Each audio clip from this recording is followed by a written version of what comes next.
নমস্কার, আমি তাসমিনা। নমস্কার, আমি ইন্দ্রাণী। শুরু করছি বিয়ন্ড পলিটিক্স। মোদির নিরাপত্তা নীতি, যুদ্ধে ভারতের ক্ষয়ক্ষতি। বলো, আজ কি খবর দেবে? আজ একদম সিধি বাত নো বকওয়াস। কি ব্যাপার? জানি না কেন, আজ আমার একদম বেশি কথা বলতে ভালো লাগছে না। বাপরে, এ তো ভূতের মুখে রাম নাম। তুই কম কথা বলবি, এটা তো ভাবাই যায় না। না, বেশি কথা আমি আর বলবো না, কারণ আছে। কেন রে, কি হলো? কথা বলার কেউ ট্যাক্স নিচ্ছে নাকি? না, আমি বকবক করি বেশি সরল মনে, তারপর লোকে ভাবে যে আমি বেশি কথা বলি। বাচাল। হঠাৎ তোর এত অভিমান হলো কেন? আমার বেস্ট ফ্রেন্ড আমায় বলেছে আমি নাকি সবার মাথা খেয়ে নিই কথা বলে বলে। তোমারও কি তাই মনে হয়? না, আমার তো তোর সঙ্গে আড্ডা দিতে দারুণ লাগে। এত অভিমান করিস না। না, আমি প্রতিজ্ঞা করেছি যে আমি 24 ঘন্টা কম কথা বলে থাকবো। সে না হয় থাকবি, কিন্তু একটা ভালো দিক আছে কম কথা বলার। ভালো দিক? কি ভালো দিক? অনেক সময় বেশি কথা বললে পস্তাতে হয়। মানে বুঝলাম না। এই দেখ, অপারেশন সিন্দুরের পর দেশের উদ্দেশ্যে ভাষণ হোক কিংবা অন্য ভাষণে প্রধানমন্ত্রী বারবার বলেছেন উনি হাত খুলে দিয়েছিলেন সেনাবাহিনীর। এমন ভাবে বলেছিলেন মনেই হয়েছিল অপারেশন সিন্দুরের সাফল্য সেনার থেকে বেশি ওনার। হ্যাঁ, ট্রেনের টিকিটে এদিকে সেদিকে অপারেশন সিন্দুর আর মোদিজির ছবি একসাথে চেপেছে। সেটাই তো। আর এই গোটা ক্রেডিটটা নিয়ে এবার প্রশ্ন উঠেছে। কি প্রশ্ন উঠেছে বলো তো? ইন্দোনেশিয়া ভারতের ডিফেন্স অ্যাটাশে স্বীকার করেছেন ভারত যুদ্ধে বেশ কিছু যুদ্ধ বিমান হারিয়েছে। সে কি, ভারতের যুদ্ধ বিমান ধ্বংস করেছে পাকিস্তান? ক্যাপ্টেন শিবকুমার তাই বলেছেন। আর যুদ্ধ বিমান ধ্বংস হওয়ার জন্য কার্যত মোদী সরকারের রাজনীতিকেই তিনি দায়ী করেছেন। বাপরে, একটু খুলে বলো খবরটা। তুই এই খবরটা দেখ, নিজেই বুঝে যাবি।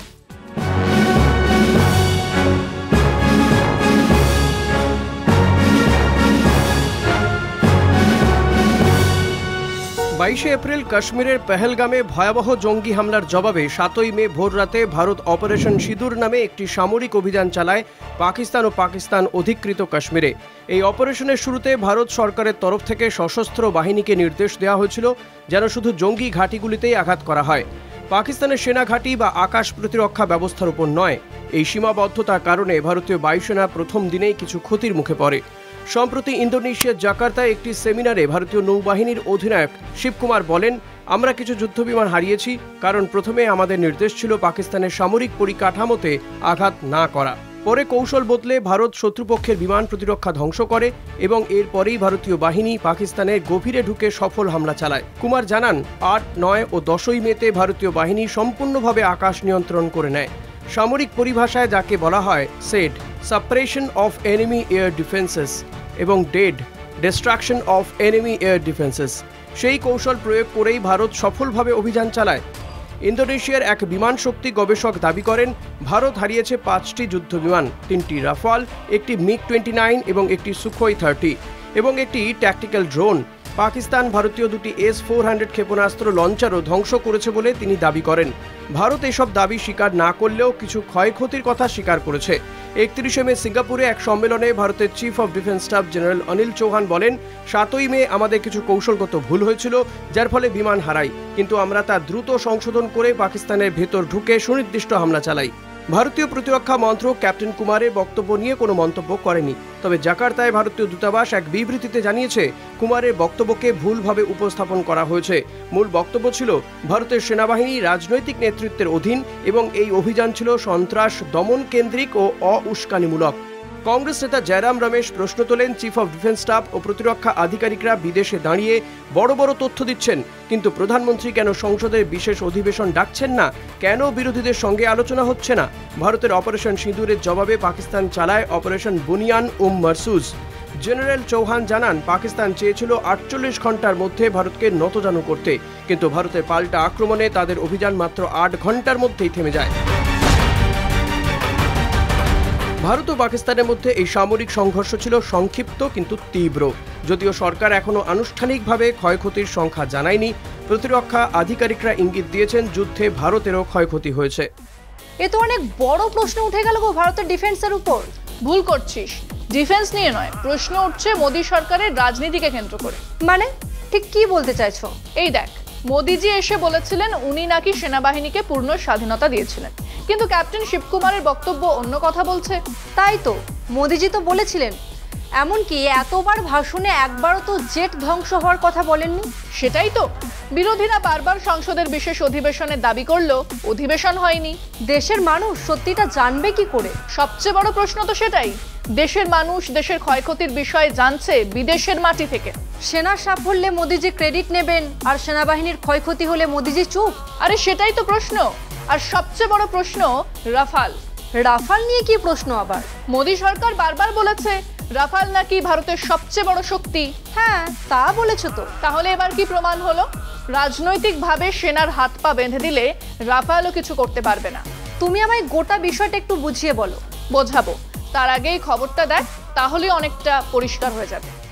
সম্প্রতি ইন্দোনেশিয়ায় নিযুক্ত ভারতের defence attaché captain in Shivakumar একটি গুরুত্বপূর্ণ স্বীকারোক্তি করেছেন। তিনি জানিয়েছেন, অপারেশন সিঁদুরের সময় রাজনৈতিক বাধার কারণে ভারতীয় বায়ুসেনার যুদ্ধ বিমান হারাতে হয়েছে। এই মন্তব্য মোদী সরকারের পূর্ণ সামরিক স্বাধীনতা দেওয়ার দাবিকে সরাসরি খণ্ডন করছে। পহেলগাম হামলার পরে প্রধানমন্ত্রী মোদী বলেছিলেন, সেনাবাহিনীকে সম্পূর্ণ স্বাধীনতা দেওয়া হয়েছে, তারা নিজেরা সিদ্ধান্ত নেবে কখন, কিভাবে এবং কোথায় প্রতিশোধ নেওয়া হবে। কিন্তু প্রতিরক্ষা সংযুক্ত আধিকারিকের বক্তব্য জানাচ্ছে, 7ই মে ভারতীয় বায়ুসেনা পাকিস্তানে হামলা চালালেও তাদের নিষেধ করা হয়েছিল পাকিস্তানের সামরিক ঘাঁটি বা এয়ার ডিফেন্স সিস্টেমকে লক্ষ্য না করতে। ফলে বাস্তবে সেনাদের হাতে ছিল না স্বাধীন সিদ্ধান্ত নেওয়ার ক্ষমতা।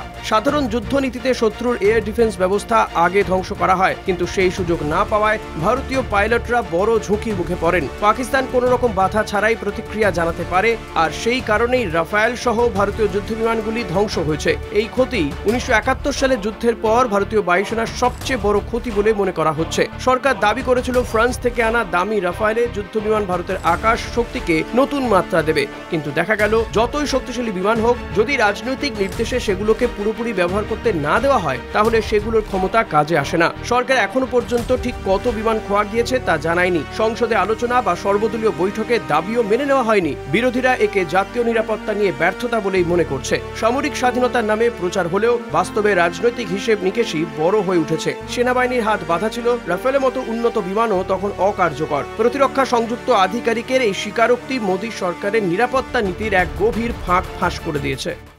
তার মানে ভালো হলে সব ক্রেডিট মোদিজির, আর খারাপ হলে মোদিজি নেই। দেশের প্রধানমন্ত্রীর তো দায় নেওয়া উচিত বটেই। নেওয়া উচিত তো, কিন্তু নিচ্ছেন না। সংসদে বিশেষ অধিবেশনও করাচ্ছেন না। হ্যাঁ, এমনকি মন কি বাতেও কিছুই বলছেন না। কোথাওই আর কিছু বলছেন না। নির্বাচনী প্রচারে গিয়ে তো আবার বলবেন তো বটেই। বলবেন কিভাবে তিনি পাকিস্তানকে উচিত শিক্ষা দিয়েছেন, কিভাবে তিনি গোটা অপারেশন সিন্দুর পরিচালনা করেছেন। বাহ, সবকিছু করলো সেনাবাহিনী, ক্ষতিও হলো সেনাবাহিনীর, আর সব ক্রেডিট মোদিজির আর বিজেপির। হ্যাঁ, তেমনটাই তো হয়ে এসেছে। সার্জিক্যাল স্ট্রাইক হোক বা অন্য কিছু, সব ক্রেডিট তো ভোটের আগে মোদিজিই নিতেন। কিন্তু এবার তো সব ক্রেডিট বুমেরাং হয়ে গেল। হয়ে তো গেল। বলা হচ্ছে 1971-এর পর ভারতীয় সেনার এটাই সবচেয়ে বড় ক্ষতি। প্রধানমন্ত্রীর কি সেই দায় নেওয়ার নেই? নেওয়া তো উচিত, কিন্তু আমাদের প্রধানমন্ত্রী দায় নেন না। ভাগ্যিস নেহেরু বেঁচে নেই। কেন? নেহেরু বেঁচে থাকলে কি হতো? মোদিজি আর দোষ দেবার একটা লোক পেতেন। থাক, সেসব নিয়ে আর কথা না বলাই ভালো। ঠিকই, নে শেষ কর। তাই ভালো। অনেক কথা বলে ফেললাম প্রতিজ্ঞা ভেঙে। তাই বিয়ন্ড পলিটিক্স আজকের মতো এই পর্যন্তই। দেখতে থাকুন কলকাতা টিভি, রাত দিন 7 দিন।